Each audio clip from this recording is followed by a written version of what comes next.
games of the Wild Arms series merge the fantasy and western genres into a unique role-playing game. For the third installment, the developers at MediaVision create an entire western frontier world full of bandits and hired guns, as well as some more magical creatures, behind which looms a monumental mystery that only you can solve. The story takes place on a planet called Filgaia, which has been devastated for years. A long time ago, a civilization with advanced technology inhabited this planet, but now it's desolate and barren, with no trees or water. The inhabitants of Filgaia, including the main character, do not know that in the past there used to be water and trees, but that one event caused the planet to die. The story begins as the main characters research the history of their dead planet and discover how beautiful it was previously.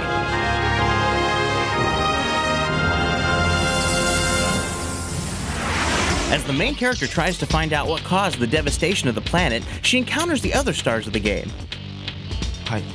In the prologue, the main character, Virginia, takes her father's gun to fight against demons that attack her village. After realizing how hard it is to fight against these enemies, she decides to leave her village and become an adventurer. Although the game has only one main hero, the other three characters are almost as important as the main character, since they all have their own dramas.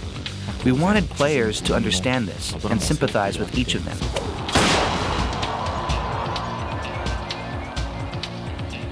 Wild Arms 3 also brings a never-before-seen graphic style to the PlayStation 2.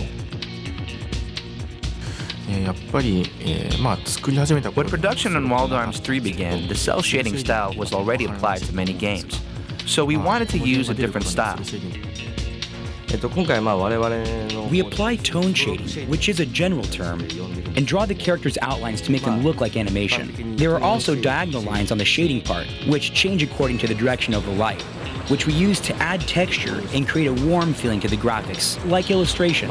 Therefore, we call it stroke shading. The PlayStation 2 made it easier for us to achieve this.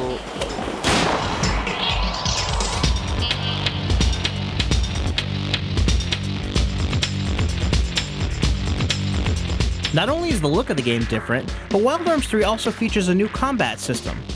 The past two games use a typical RPG battle system, in which you make moves, but the opponent does not move at all. It's simple and easy.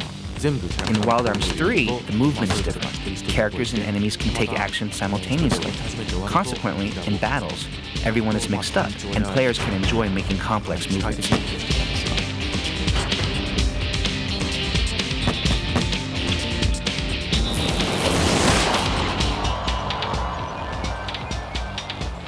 The other half of your combat resources, the magic system, is based on some very Eastern concepts. This may be a Japanese way of thinking, but there is a belief system that gods live in all the elements: fire, water, wind, and soil.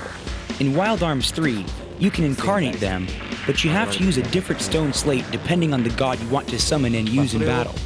Each of the four main characters have different abilities. For example, Gallo's attack level is high because he has a high magic ability. Usually in other games, if you use magic, you lose points. But in Wild Arms, you can use magic as many times as you want during the battle. They are not only for attack, but also to enhance protection ability, lower enemies' attack ability, and so forth. We want users to battle with creative magic combinations. As high noon approaches and the guns are drawn, you may not know who is friend or foe, but one thing's for certain, Wild Arms 3 brings the adrenaline rush of the Wild West to a classic immersive RPG world, and when the dust settles, only the strong will be left standing.